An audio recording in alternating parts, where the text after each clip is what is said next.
Hello Internet, AdoptedMike here, and in this video we're going to be taking a look at this ASRock AMD board. This is the B450M Pro4.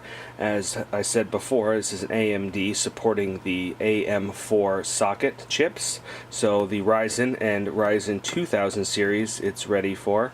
We've got crossfire capability as well as HDMI out on the board, as we can see here. The M designating that this is a micro ATX.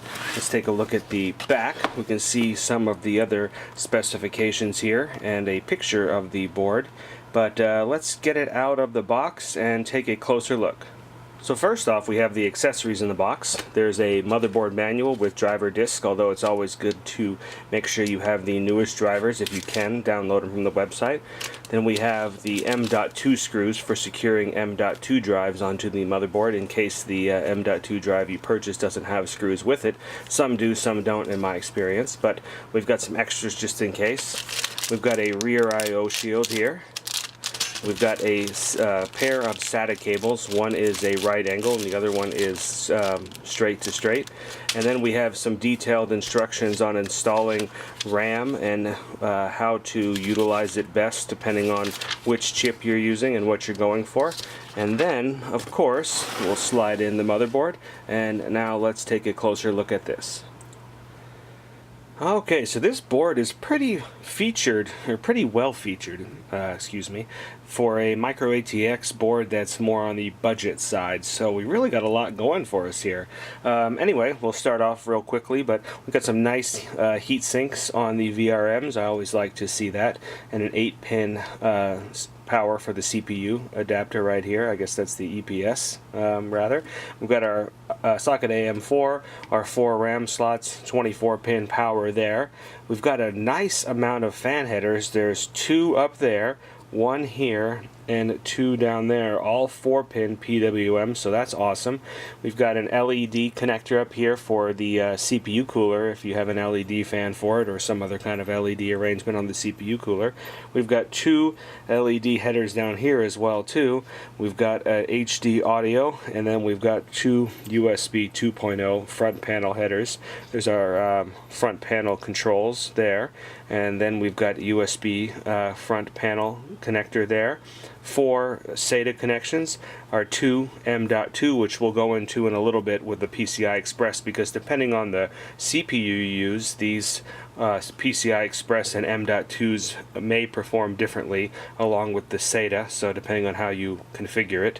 But we've got a 1X, a 16X, and a 16X on board to get started. So now let me go through which CPU, how that affects the PCI Express, and how the SATA affects M.2 and M.2 affects SATA, and vice versa.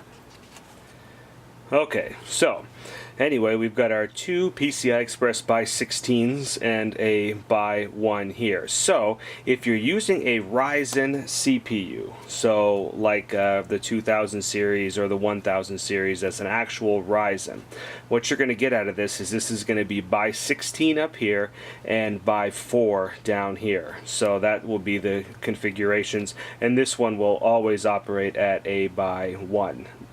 If you have an APU, so an APU would be like the Raven Ridge with the built-in graphics like the 2200G or 2400G, then what you're going to end up with is a by 8 here and then a by 4 here. So if you want to use a dedicated graphics card, I would recommend going for the Ryzen. That way you get the full 16 lanes here. Although, if you do have a Raven Ridge APU, by 8 here with the graphics card isn't really going to kill the performance, because there's still a lot of bandwidth with when you have half the slot. But if you know you're going to use a graphics card, then I would recommend trying to get like a, you know, a R5 2600 or something like that, and then you get the full lanes as well. And then, but yeah, it isn't the end of the world if you do have an APU. You'll still get by 8, but it's just, you know, by 16 is a little bit better than by 8. But anyway, that's how the PCI Express layout would work depending on what CPU you have. Now let's move on to the M.2. Okay, so for the M.2 and SATA, so this is M.2.1 and this is M.2.2. So slot 1, slot 2, they are both M keys. So this one is going to be always PCI Express. So this is going to be a by-4 connection on PCI Express. So if you have an NVMe drive, this is what you use for NVMe. Now you have, this is always going to be a SATA drive. So if you have SATA M key M.2, then you want to use this one. So when you use this one with a SATA drive, now remember, you can't use PCI Express in here. You can only use one NVMe PCI Express and one SATA. So if you had an NVMe and a SATA, or just a SATA, you put the SATA in this one.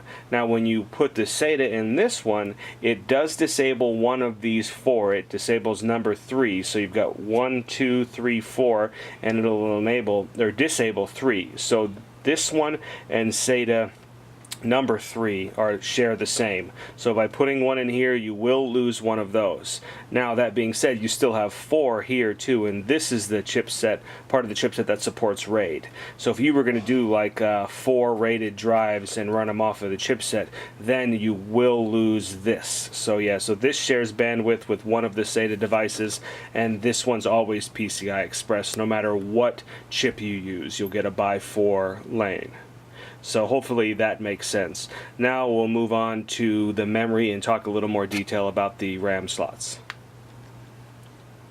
So for the RAM slots, we have 4 here. Each slot will support up to a 16 gigabyte non-ECC DIMM. So you can have up to 64 gigabytes. And this will support DDR4 3200 megahertz regardless of the CPU that you have. Now you can get more with overclocking, but it's going to be, difficult to do that, but it is possible to be able to get more than 3200 megahertz, and this doesn't depend on the CPU or APU as well. All of the CPUs and APUs on this board can run up to 3200 megahertz of non-ECC unbuffered memory, and again, it's 64 gigabytes in total. So if you were going to go that, you'd be 416s. So and generally you'll get better performance out of using only 2 slots rather than all 4. So if you were going to go for 16, I would get 2 8s. If you're going to go for 32, I would get 2 16s, and then that way you get a little bit better performance and overclocking potential out of only using 2 of the slots. So that will round up the memory capabilities of this board. Now let's take a look at the rear I/O. So looking at the rear I/O panel, we've got 2 USB 2.0 ports here. We have a PS2 combo port. We've got VGA, DVI, and HDMI. Now keep in mind, these will only work if you have an Ryzen APU installed. So if you use just a regular Ryzen CPU, these outputs will not output anything. Then we have 2 10 gigabits per second USB here. This is a Type C and a Type A in the lighter blue.